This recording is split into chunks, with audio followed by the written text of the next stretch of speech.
Bonjour à tous. Je suis tombé au fil de mes navigations sur YouTube sur cette vidéo d'Alain Soral. Soral répond.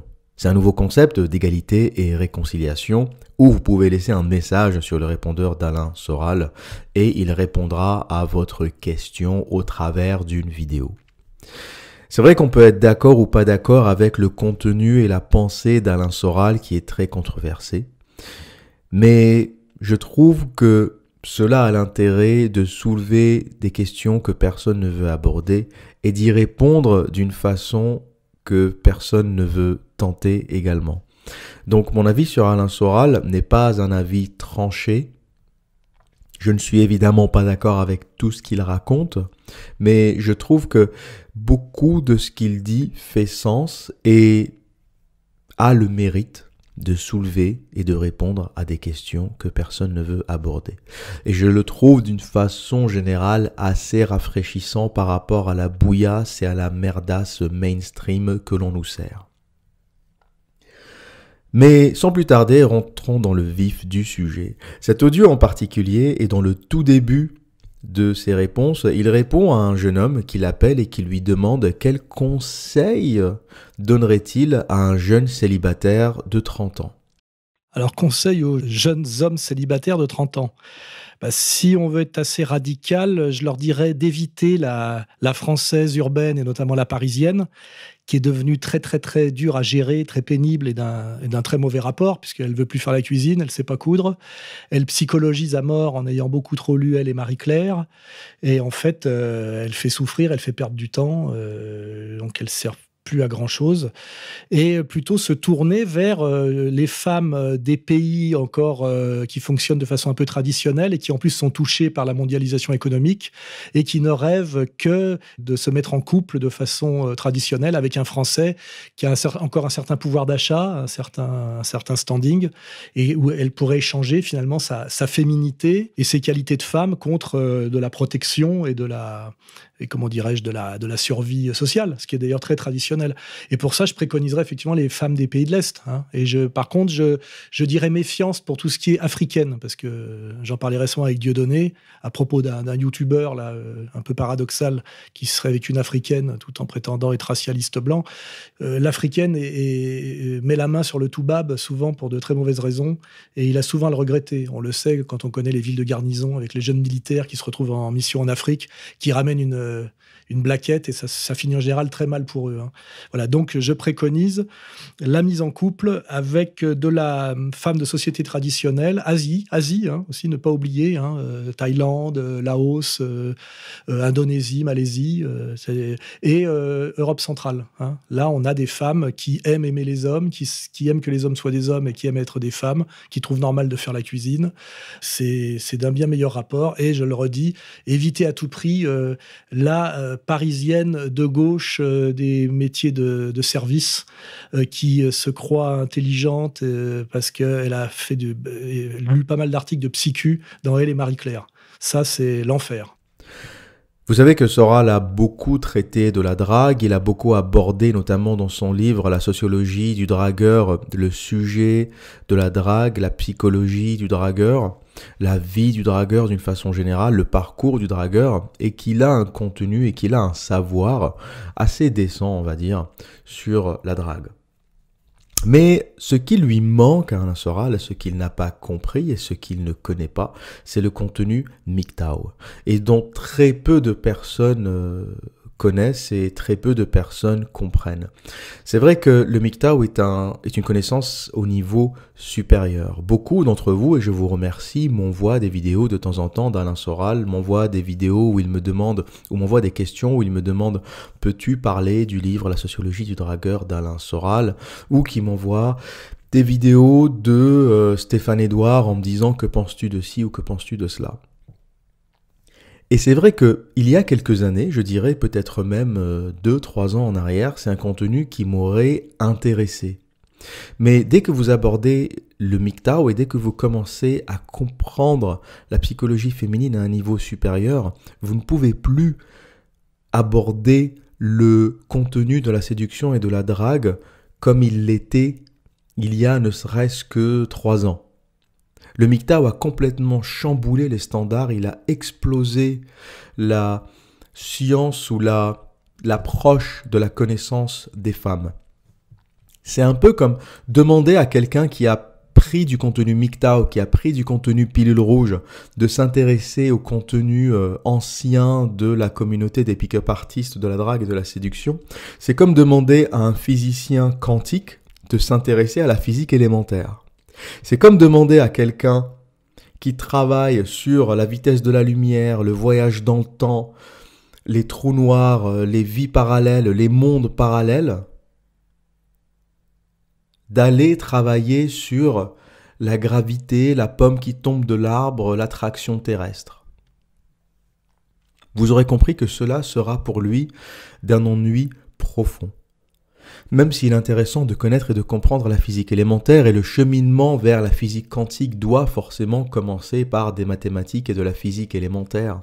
Mais une fois que vous avez commencé à travailler sur de la physique quantique, sur une compréhension de la physique à une échelle supérieure que très peu d'hommes peuvent comprendre, le trou noir qui fait la taille d'une tête d'épingle et qui est capable d'absorber des galaxies tout entières dont la force gravitationnelle est plus forte que celle d'une galaxie, c'est quelque chose qui dépasse l'entendement de l'homme moyen. Et il y a des gens qui travaillent sur ces sujets-là. Donc quand vous travaillez sur ces sujets-là, vous comprenez à quel point l'attraction terrestre est basique. Eh bien, c'est exactement la même chose. Une fois que vous avez compris le MGTOW, que vous avez travaillé dessus, que vous avez lu ce contenu qui comprend l'attraction et la séduction à une échelle reptilienne, à une échelle subconsciente, allez revenir à du petit contenu de drague, du petit contenu de coaching en séduction, comme le fait Stéphane Edouard, comme le font d'autres également, est assez ennuyeux, je dirais. Donc voilà pour la petite parenthèse. Donc dans cette vidéo, Alain Soral dit que il conseillerait à tout jeune mâle de 30 ans d'éviter l'occidental qui vit dans les grandes cités, donc d'éviter la parisienne, parce qu'elle est hystérique, parce qu'elle ne sait pas cuisiner, parce qu'elle fait de la psychologie à 2 balles et qu'elle ne donne rien en retour. Et il a parfaitement raison sur ce sujet. Aujourd'hui, l'occidental, en anglais on dit entitled, elle pense qu'elle mérite tout, elle veut tout. Elle veut la grande carrière, la grande maison, les grandes études, le beau mâle, le mâle riche, le mâle qui pourra tout lui donner. Mais en échange, elles ne donnent rien. Elles ne savent même pas ou à peine cuire un œuf, faire bouillir des pâtes. Elles ne savent plus élever les enfants, elles ne savent plus s'occuper des enfants, elles confient ça à la nounou.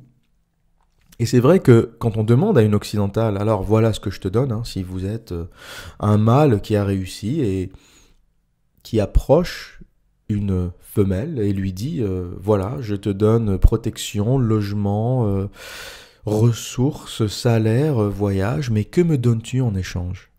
Eh bien, la plupart du temps, la femme occidentale n'a rien à donner à part sa névrose.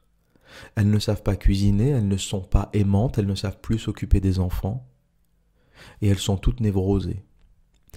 Donc Alain Soral nous dit orientez-vous vers des femmes de société plus traditionnelles.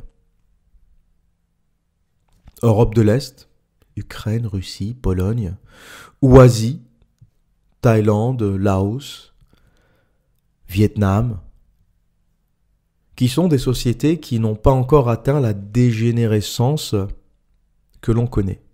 Avec l'exception de la Thaïlande qui commence à être corrompue par le tourisme sexuel, mais cela ne concerne que Bangkok où les grandes destinations touristiques, le reste de la Thaïlande reste assez traditionnel. Bangkok est un peu une exception où les plages extrêmement touristiques sont encore une exception. Et il a parfaitement raison sur ce sujet-là. Oui, je conseillerais à tout homme de s'orienter vers des femmes de société plus traditionnelles. Mais là où Alain Soral n'a pas compris le contenu MGTOW et n'a pas compris l'hypergamie, c'est que ce qu'il manque à son analyse et ce qu'il manque à son conseil, c'est d'expliquer qu'il ne faut pas ramener ces femmes-là en Occident. Ne ramenez jamais ces femmes-là, si vous voulez les épouser, si vous voulez leur faire des enfants, faites-le dans leur pays d'origine. Et allez habiter dans leur pays d'origine. Ne les ramenez pas en Occident. Et voilà où commence mon analyse qui est très très importante à comprendre. Quand vous épousez une femme, ou quand vous vous mettez en couple avec une femme d'un pays traditionnel, qui sont souvent des pays plus pauvres que nos pays occidentaux, ce qui se passe, c'est que vous changez de ligue. Vous ne devenez pas plus beau, vous ne devenez pas plus riche, vous ne devenez pas plus intéressant, vous êtes toujours le même. Sauf que vous allez jouer dans une autre ligue inférieure où vous devenez le mâle supérieur. Quand vous gagnez 2000 € à Paris, personne ne vous regarde. Quand vous gagnez 2000 € en Thaïlande, au Maroc,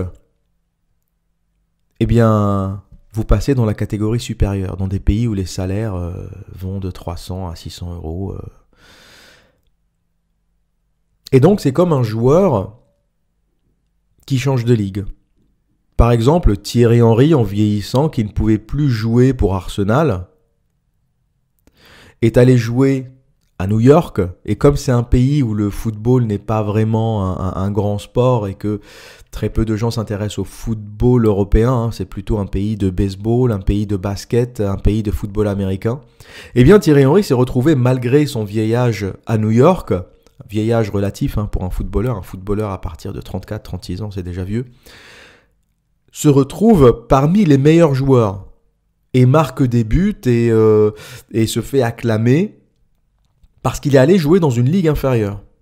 Il a quitté l'Europe où les ligues sont l'une des meilleures du monde, où il est très très difficile de se faire un nom. Vous jouez avec un Messi qui a 27 ans, même si vous êtes Thierry Henry, vous ne faites plus le poids. Alors Messi qui avait 27 ans à l'époque. Et c'est exactement ce qui se passe quand vous allez jouer au Vietnam, en Thaïlande, en Ukraine, en Russie ou au Maroc. Vous êtes exactement le footballeur qui a vieilli, qui va jouer dans la ligue inférieure. Donc cela marche tant que vous allez vivre dans ces pays-là. Vous rencontrez une Hongroise, allez vivre avec elle en Hongrie. Mais qu'est-ce qui se passe si vous la ramenez en Europe? Vous remarquerez que la majorité des hommes qui rencontrent des femmes sur des sites, des Ukrainiennes surtout, parce qu'elles sont belles, parce qu'elles sont européennes, il n'y a pas trop de conflits culturels, même si l'Europe de l'Est, ça reste quelque chose de bien différent que l'Europe de l'Ouest, de par leur passé communiste. Mais ça reste des cultures blanches, chrétiennes, etc. Donc beaucoup d'hommes mâles, européens, blancs vont être intéressés par ces femmes-là. Ils les ramènent en Europe et en général, au bout de 6 mois, elles sont parties. Au bout de 6 mois, elles ont trouvé un autre homme. Parce que tout simplement, vous qui étiez supérieur au départ, une fois qu'elle vient jouer en première ligue et qu'elle voit tous ces mâles autour de vous qui gagnent plus d'argent, qui ont un statut supérieur, vous n'êtes plus cet homme qu'elle voulait au départ. Et c'est pour ça qu'il est important de comprendre l'hypergamie, et personne ne parle encore de l'hypergamie en France, c'est quelque chose de tout nouveau, à part dans la communauté MGTOW, très peu de ces anciens dragueurs ou de ces anciens coachs, Alain Soral n'a jamais été un coach, donc il a été dragueur et il a été écrivain. Mais certains de ces coachs comme celui qu'on voit souvent comme référence, Stéphane Edouard, donc probablement petit dragueur et aujourd'hui petit coach, n'ont pas ce matos et ne veulent pas le donner. Parce que donner ce matos, c'est perdre leur clientèle. Parler de MGTOW, si Stéphane Edouard commence à parler de MGTOW de façon réelle, parce que pour le moment il en parle en faisant confusion avec les incels, il en parle de façon très très négative pour dire que ce ne sont que des frustrés, pauvres, très bas dans l'échelle, qui n'ont aucun niveau intellectuel. Il y a beaucoup d'exemples qui lui prouveront le contraire, mais il ne peut faire que ça, il ne peut que dénigrer ce MGTOW parce que c'est juste néfaste pour son business, parce qu'il donne aux hommes bêta qui le suivaient et qui payait des fortunes en coaching d'habillement. Il emmenait aussi des gens à Paris pour leur apprendre à s'habiller. Il faisait les courses avec eux, en gros, et il le payait pour ça. Donc toutes ces choses-là que le mâle bêta avait tendance à absorber sans se poser de questions, s'il commence, ou si son public commence à découvrir le contenu MGTOW, je pense qu'il va perdre 50% de sa clientèle de façon sec et nette. Il restera que vraiment les QI inférieurs ou ceux qui ont besoin un peu d'être paternés, qui ont besoin d'une figure paternelle pour continuer à le suivre. Donc une fois que vous ramenez cette femme en Europe, eh bien qu'est-ce qu'elle va voir autour d'elle? Admettons, vous ramenez une Ukrainienne à Londres. Et bon, elle prend un petit boulot, elle a besoin de bosser. Et elle prend un petit boulot, admettons, elle prend la Jubilee Line et elle va travailler à Canary Wharf.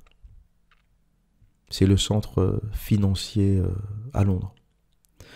Et cette femme qui était face à votre admiration quand elle était en Ukraine, vous étiez petit manager à Londres qui gagnait, vous gagnez 3000 livres nets par mois. C'est pas mal, c'est rien pour Londres, hein, mais c'est pas mal. Et il faut savoir que les salaires nets au Royaume-Uni sont de vrais salaires nets. Quand vous gagnez 3000 livres nets au Royaume-Uni, il n'y a pas d'impôt sur le revenu. L'impôt est prélevé à la source. Donc quand on vous donne votre salaire, c'est ce qu'on appelle le take home. C'est ce que vous prenez à la maison et personne ne vous le vole. Personne ne vous prend de l'argent sur cela. Alors qu'en France, lorsque vous prenez votre salaire qu'on vous appelle le net, ou qu'on appelle le net, eh bien, il y a l'impôt sur le revenu. Donc, tous les gens qui gagnent 3 000 euros en France, en réalité, ils gagnent 2 600 euros ou 2 700 euros. Et tous les gens qui gagnent 3 000 euros, en réalité, ou tous les gens qui gagnent 3 500 euros ou 4 000 euros, en réalité, ils gagnent 3 200 en fonction de l'impôt qu'ils ont à payer. En fait, en France, il y a un vrai vol, une vraie spoliation, et c'est pour ça que le gouvernement est réticent à passer à l'impôt au prélèvement à la source, parce que qu'est-ce qui va se passer quand vous serez prélevé à la source? Eh bien, vous allez réaliser votre vrai salaire. Lorsque vous allez recevoir, ou tous ceux qui sont aujourd'hui payés 2 000 euros, demain, votre fiche de paye, quand vous serez prélevé à la source, eh bien, elle sera de 1 700 euros. C'est un peu l'arnaque à la française où on vous vend le net, mais qui est en réalité un faux net. C'est ce qui permet à l'État de voler plus d'argent. Au Royaume-Uni, si jamais on prenait en plus de l'argent aux gens sur leur salaire net, si vous avez le take-home qui est sur votre bulletin de paye, et qu'en plus à la fin de l'année, on vous tape encore 300-400 euros, je vous assure qu'il y aurait des gens dans la rue. Mais la France est devenue un pays très très docile. Le français est devenu très très docile, l'esprit de révolte est mort, et c'est vrai que les anglo-saxons que je pensais être plus dociles défendent beaucoup plus leurs intérêts quand il s'agit d'argent que les Français. Donc vous ramenez cette femme au moment où vous étiez dans une position supérieure par rapport aux Ukrainiens qui l'entouraient. Elle avait des Ukrainiens, beaucoup d'entre eux en situation précaire, d'autres alcooliques qui gagnent 300-400 euros en Ukraine. Donc votre petit appartement à Londres et votre petit salaire de manager à 3 000 livres, c'était quelque chose de très attirant pour elle. C'était vraiment l'émancipation. Sauf que quand elle commence à travailler, elle prend le train ou le métro avec, en gros, ce que vous avez dans la rame de métro qui va à Canary Wharf. C'est des banquiers de JP Morgan, Morgan Stanley, HSBC, qui sont tous entre 100 000 et un demi-million dans l'année. On va dire que ceux qui sont au-dessus ne prennent pas le métro, ils ont des chauffeurs, ils ont leur voiture, ils prennent plus vraiment le métro. Mais il y a beaucoup de personnes, parce que c'est pratique, le stationnement est toujours un enfer à Londres, donc ils prennent quand même la Jubilee Line qui va à Canary Wharf. Et elle va commencer à fréquenter ces gens-là dans son environnement. Elle va tous les jours voir des mecs qui vont l'inviter, des soirées corporate, des soirées d'entreprise, où le dernier des mecs autour d'elle fait 100 000 dans l'année. Et la plupart des managers, dès qu'ils sont un peu supérieurs dans l'échelle de ces banques-là, ils sont à un demi-million, en plus d'un demi-million de bonus à la fin de l'année. Bien, votre statut de manager à 3 000 euros, il se met tout de suite en compétition avec ces mecs-là. Et la femme, elle relativise tout de suite, elle est hypergame, son hypergamie se déclenche. Je ferai une vidéo plus poussée sur l'hypergamie. Elle ne peut pas s'en empêcher. L'hypergamie, c'est ce qui lui a permis de survivre pendant 1 million d'années. Donc ça se déclenche. Dès qu'elle passe dans une ligue supérieure, son hypergamie se déclenche, et surtout si elle est belle, jeune, fertile, qu'elle peut encore refaire sa vie, elle partira avec l'un de ces hommes. Et c'est ce qui arrive à 90% des mecs qui ramènent une femme de ces pays-là dans des pays européens ou d'Amérique du Nord riches. Vous ramenez une Thaïlandaise, une Ukrainienne, une Russe, une Vietnamienne, qui est jeune, jolie, intelligente, fertile, à Paris, à New York, à Londres, à Sydney, vous ne la gardez pas 6 mois. À moins que vous soyez vous-même dans cette position d'homme supérieur qui fait un demi-million dans l'année. Mais si vous êtes dans cette position-là, vous avez déjà accès aux femmes locales. Vous n'avez pas besoin d'aller chercher une femme en Ukraine. Les hommes qui vont chercher des femmes en Ukraine, c'est des hommes qui ont du mal à trouver des femmes en Occident, malheureusement. Donc ils vont chercher des femmes dans ces pays-là. Quand vous êtes un homme supérieur qui gagne ces montants-là, vous avez accès aux femmes des grandes villes. Et c'est là où l'hypergamie est un problème, et c'est là où ça devient un problème, c'est que ces hommes supérieurs qui ne constituent que 20% du sommet de la pyramide, certains d'entre eux constituent que le top 5% ou le top 1%, mais on va dire que le top 20%, c'est déjà tous ceux qui gagnent bien leur vie, qui sont physiquement en bonne santé, physiquement attirants, qui ont les moyens, qui ont les ressources, qui ont la calorie. Ce top 20% va se taper 80% des femmes. Et c'est des hommes silencieux que vous ne verrez, que vous rencontrerez jamais, que vous ne verrez jamais, parce que ils vont pas se plaindre, ils ont déjà accès à ça. C'est les gagnants du jeu. Donc ils vont baiser non seulement les locales, mais ils vont aussi baiser toutes celles que vous allez ramener de l'étranger. Et bien sûr, ils ne les épouseront jamais. Hein. Ces pump and dump, ces mecs-là sont pas cons. Ils ne font que baiser et jeter ces femmes. Hein. L'homme qui garde la femme, qui s'en occupe, qui l'aime, qui la chérit, c'est l'homme bêta, c'est l'homme du quotidien. L'homme supérieur, ce qui est connu dans les pays anglo-saxons, et c'est ce qui se dit souvent, c'est pump and dump. Pump, c'est en gros faire gonfler la bulle, faire attirer la femme vers soi, et dès qu'on a eu ce qu'on veut, dump. Dump, c'est jeter. Et ça s'applique aussi à la finance. Hein. Pump and dump, on gonfle les bulles, on crée des bulles spéculatives, et ensuite on les fait exploser une fois qu'on a absorbé tout l'argent. Et qui c'est qui paye? Eh bien, c'est l'homme et la femme du quotidien à chaque fois. Ce qui s'applique à la séduction s'applique également à l'économie. C'est les mêmes mécanismes.